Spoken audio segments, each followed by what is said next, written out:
We had talked a bit on Facebook, like she said. So drew a picture. She looked beautiful. So I was looking forward to meeting her face to face. And the first day I met her, my first reaction was like, "Damn, she looked good." I have 3 kids, and now we live here in Kenya, in the village. This couple traded their luxurious American lifestyle for a simpler life in a Kenyan village. He's a music producer and she's a singer and dancer. Together, they left the spotlight to farm in the countryside. Their days are now filled with caring for animals and cultivating crops. But one might wonder, why would they choose such a life? What challenges did they encounter while adjusting to a rural Kenyan lifestyle? Furthermore, how has their decision to leave behind a life of luxury for farming influenced the way they raise their children? This is their story.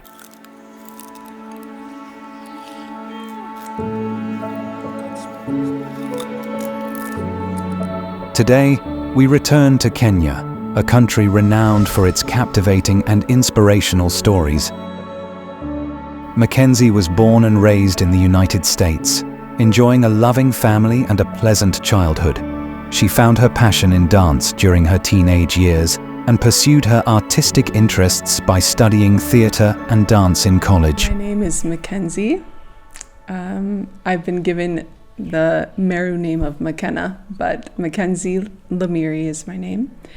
I grew up in southern Utah, which is in the United States, and I'm the oldest child of 5 kids. So my mom, dad, and then us 5 kids, and it was a nice childhood, I would say. Growing up we grew up in a very just nice, family-friendly community, and childhood was nice. We stayed busy with a lot of things like sports and music lessons like piano, violin, and singing, and just a lot of artistic things. And then later on, I really got serious into dancing, like all different styles like ballet and jazz, hip hop, tap dancing. It was a studio that had all different styles as well as theater and performing arts. So I really dedicated most of my teenage years, I would say all of my teenage years, to studying the arts in that way. And then I went to university in Pittsburgh, Pennsylvania, to study theater and dance. So after that, I moved back to more of the West Coast where I'm from, and the town I grew up in is just about an hour and 30 minutes outside of Las Vegas, which I know Las Vegas is a place that most people know.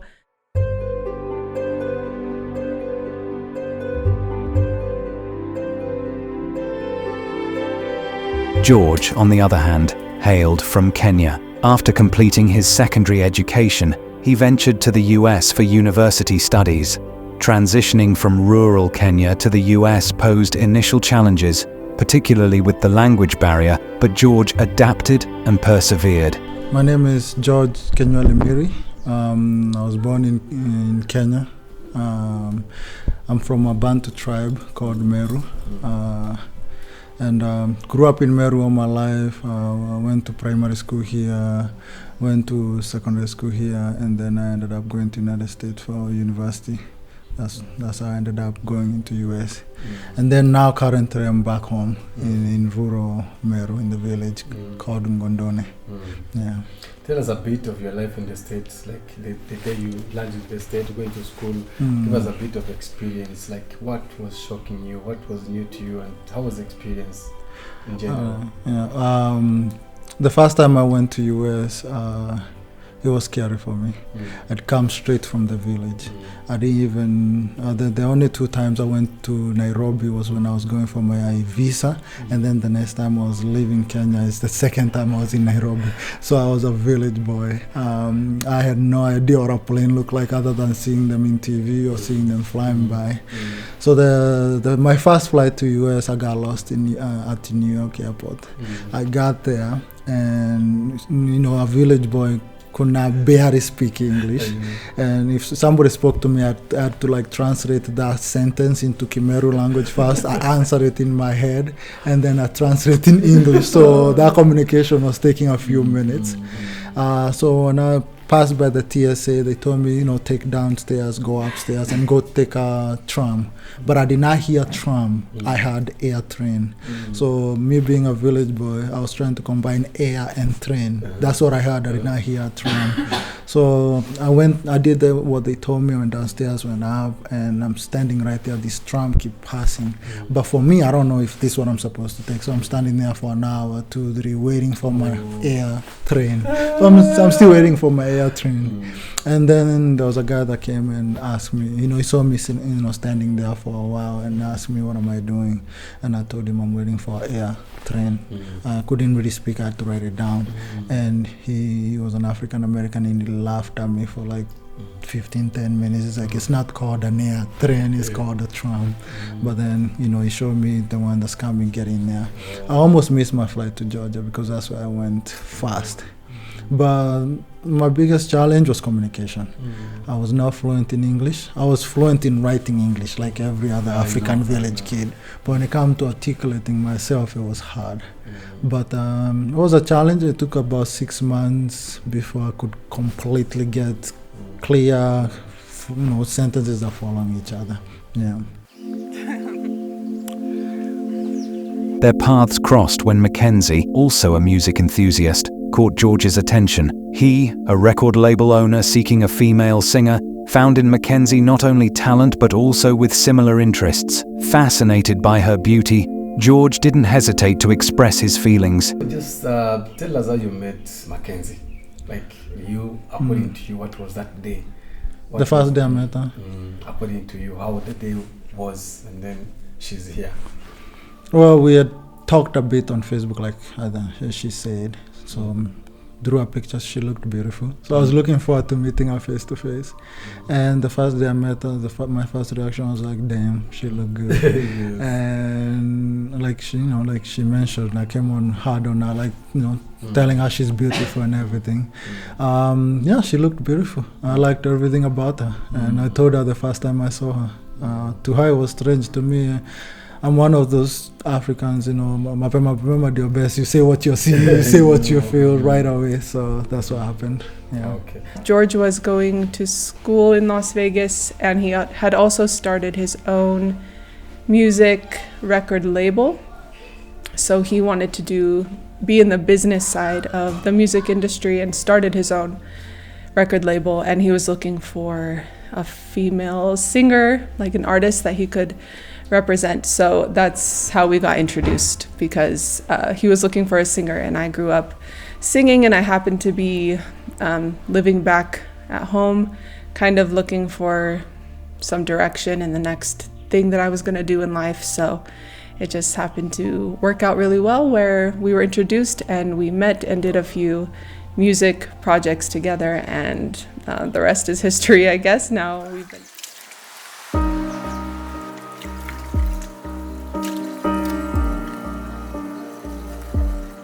Their professional collaboration turned into a deep bond as they discovered shared aspirations and values. Before long, their partnership evolved into love, leading to a speedy romance and marriage within a year. To them, it was meant to be. In fact, it was written in the stars. We've been married for 11 years and have 3 kids, and now we live here in Kenya. So. In Kenya, where? In the village, in Meru. Meru. Yeah. Yes, from the US to the Meru. Yes.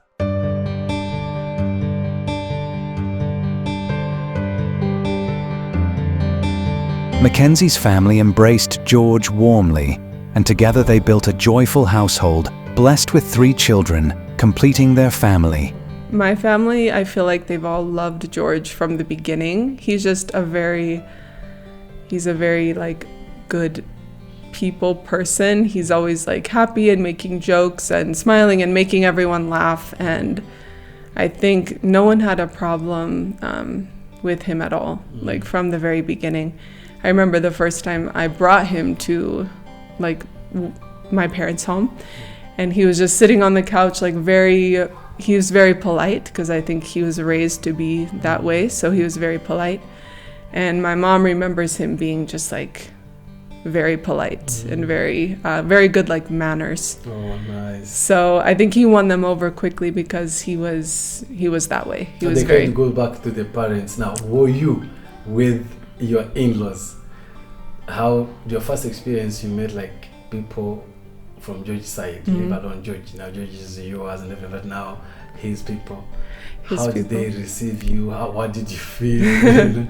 What was new, shock to you? Like, give us experience. Right. So it was interesting because I did not meet George's relatives at all until we were already married for 3 or 4 years, because we were married 2012 and I didn't meet his family until 2016. So that was the first time I had come to Kenya or Africa at all. And that was the first time that George had been back home too. So it was just a very special reunion, and also me getting to meet them for the first time. So it was a lot because I was seeing his home for the first time.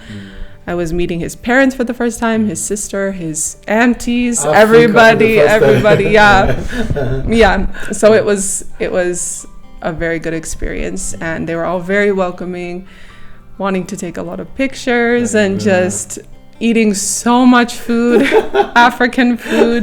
They fed us so well, especially his auntie that lives in Meru as well. But yeah, so it was very nice, and we had a good experience and saw a lot of places. We were here for, I think, 6 weeks, so we had a lot of time. Fantastic. Yeah.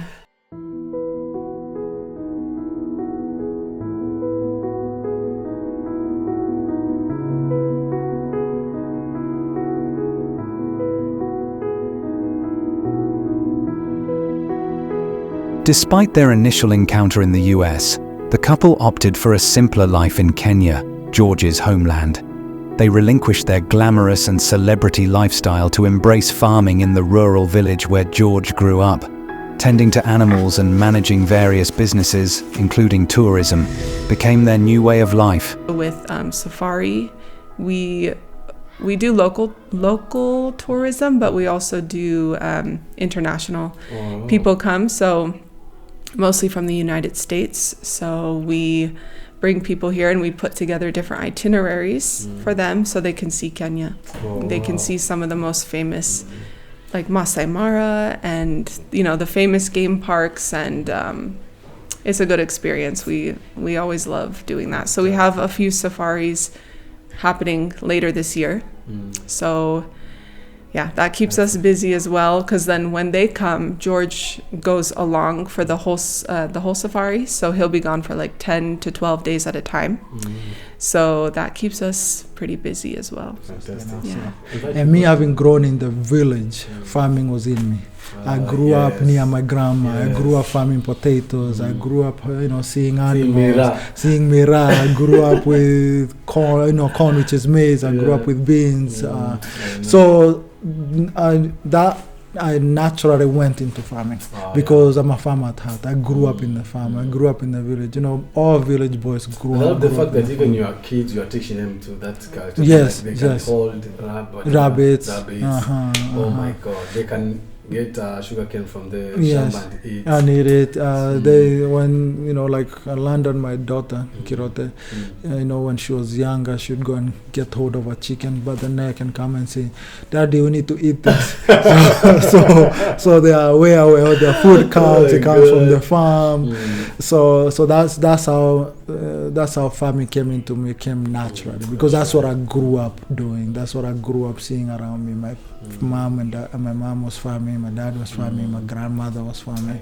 So I went straight to farming because that's what I knew from the beginning. Thank you very much. Thank you.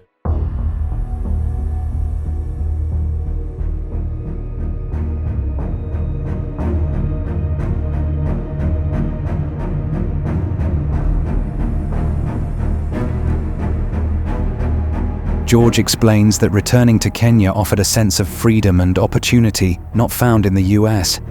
They diversified into different sectors and found success.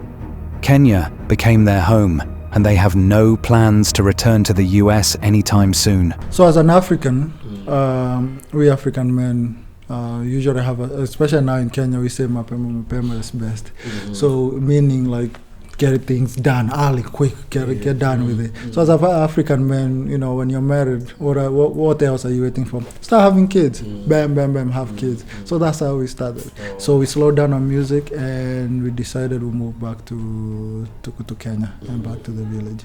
And, you know, in between that time frame of deciding to move back and getting here, we had 2 kids and then 3 kids.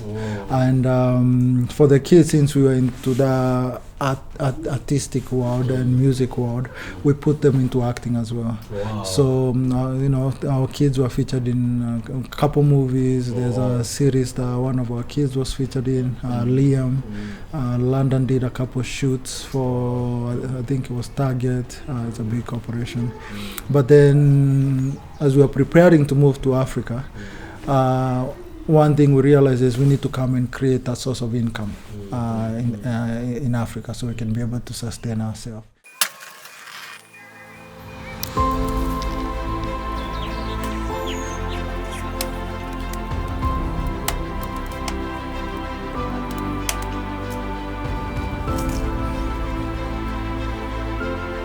In Kenya, they thrive as farmers, raising goats, cows, pigs, and more.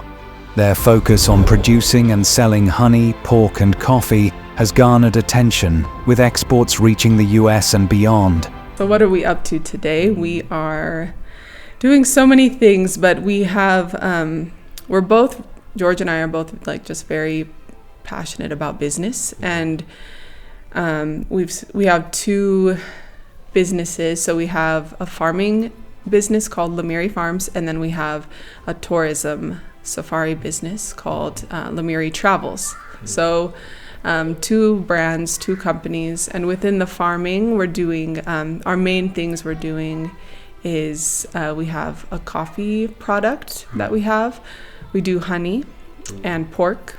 So those are the 3 main things, but also just mixed farming as well, so just keeping you know, goats, sheep, and eventually cows and things. So mixed farm, but the 3 core products that we're focusing on are the coffee, honey, and pork. And we've actually, we have exported the coffee to like US. So it's been a process, and just there's always something to do because there's so many, you know, it's a busy thing keeping doing farming. I know. Yeah. We do tour packages for all over Kenya, and I believe we'll be expanding a little bit into Uganda, Rwanda. We want to go see the, what do you call them? Gorillas. Yes, we want to go see the gorillas in Rwanda.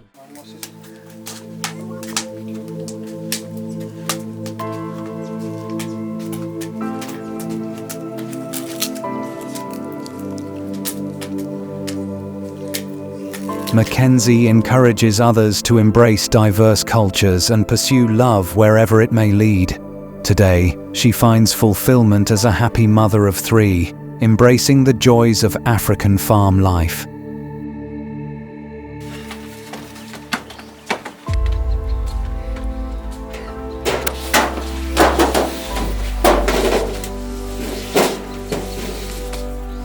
This family enjoys their life in Kenya, where their children have embraced the African farm lifestyle. Follow their adventures on Facebook and YouTube as they offer travel and tour services, and soon they'll be exporting coffee worldwide. Anybody that wants to book us, they can book us through Facebook. We have Lemiri Travels over there, and even through WhatsApp or email. We have our email is lemiritravels@gmail.com, and we can design any type of tourism, traveling package, vacation package. We also do honeymoon, wedding packages. So we can do wedding packages in the wild. We can do honeymoon packages in the wild as well. So that's the first business that we do. The other one is the farming business. We focus on 3 products. We focus on pork, pig rearing, beekeeping, and then coffee. Wow. Yeah.